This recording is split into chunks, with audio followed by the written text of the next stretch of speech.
Terima kasih saudara, Anda masih bersama kami di Kompas Pagi bersama saya Wela Chen. Saudara, kita masuk ke segmen Ulas Kompas. Pada hari ini, di tajuk utama kita hari Senin 23 Juni 2025, ini mengenai soal serangan Amerika Serikat yang bisa memicu spiral konflik. Saudara, serangan Amerika Serikat bisa memicu spiral konflik. Serangan Amerika Serikat atas 3 situs nuklir Iran menandai titik balik yang berbahaya. Semua pihak didorong untuk deeskalasi dan mengedepankan upaya diplomasi.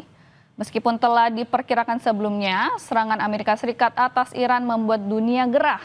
Sejumlah pemimpin negara dan lembaga dunia mengatakan serangan tersebut berpotensi memicu konflik berkepanjangan.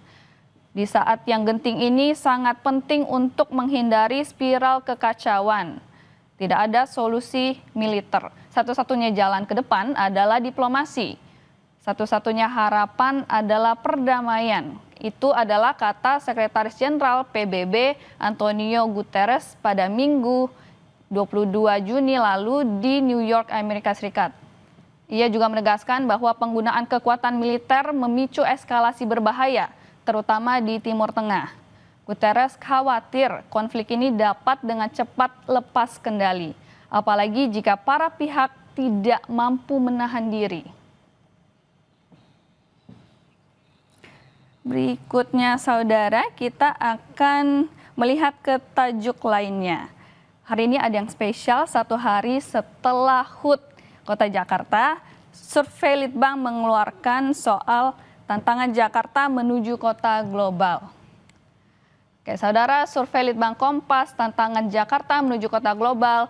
Jakarta sebagai kota global memiliki makna menjadi kota yang berperan penting dalam pengintegrasian ekonomi transaksional, yaitu dengan menjadi primary node atau simpul utama dalam jaringan ekonomi dunia. Kota dunia Jakarta diharapkan memiliki kemampuan menarik modal, barang, SDM, gagasan, dan informasi secara global.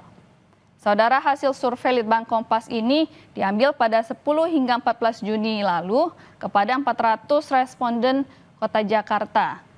Nah, hasilnya ini menunjukkan bahwa Jakarta memiliki modal sosial menuju kota global.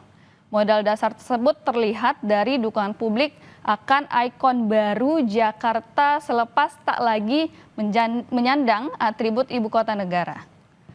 Hasilnya saudara, sebagian besar responden yaitu 87,9% menyatakan mendukung arah pembangunan Jakarta menuju kota global.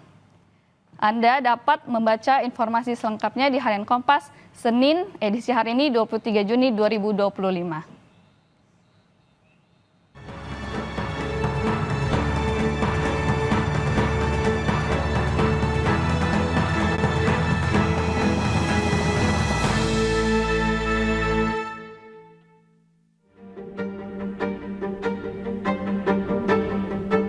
Kesejahteraan bagi Papua.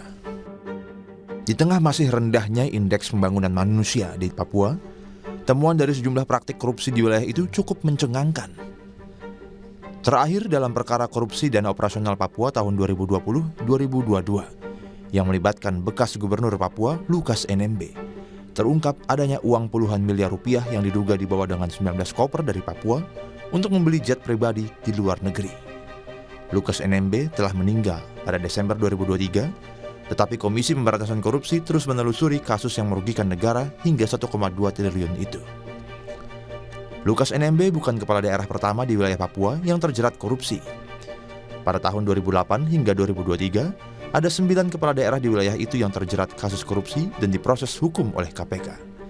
Sebanyak 5 kepala daerah diantaranya terjerat kasus pada 2008 hingga 2014 dan 4 kepala daerah pada 2020 hingga 2023. Sejumlah kasus itu menunjukkan dana APBD yang seharusnya digunakan sebesar-besarnya untuk kepentingan rakyat ternyata juga menjadi sumber korupsi.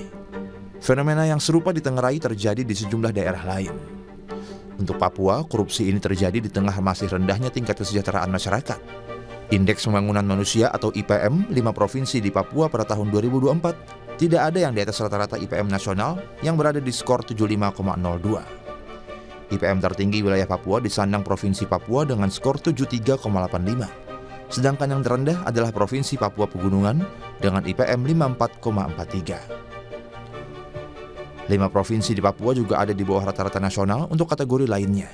Misalnya, umur harapan hidup yang di tingkat nasional adalah 74,15 tahun. Dan pengeluaran real per kapita pada tahun 2024 adalah 12,341 juta rupiah. Masih rendahnya tingkat kesejahteraan warga Papua ini terasa ironis karena sudah banyak dana otonomi khusus yang digelontorkan ke wilayah itu sejak tahun 2002. Pengelolaan anggaran yang tidak disiplin dan minimnya pengawasan dari pusat menjadi bagian dari penyebab adanya kepala daerah di Papua yang harus diproses hukum karena korupsi. Terkait hal itu, di samping penindakan hukum, perlu juga diintensifkan upaya pencegahan korupsi di Papua. Dengan demikian, kasus serupa dapat dicegah atau dikurangi. Akhirnya langkah-langkah itu bagian dari upaya semakin menegakkan keadilan dan meningkatkan kesejahteraan di Papua. Warga Papua pun diharapkan dapat menerima utuh haknya sebagai warga negara Indonesia tanpa dikorupsi.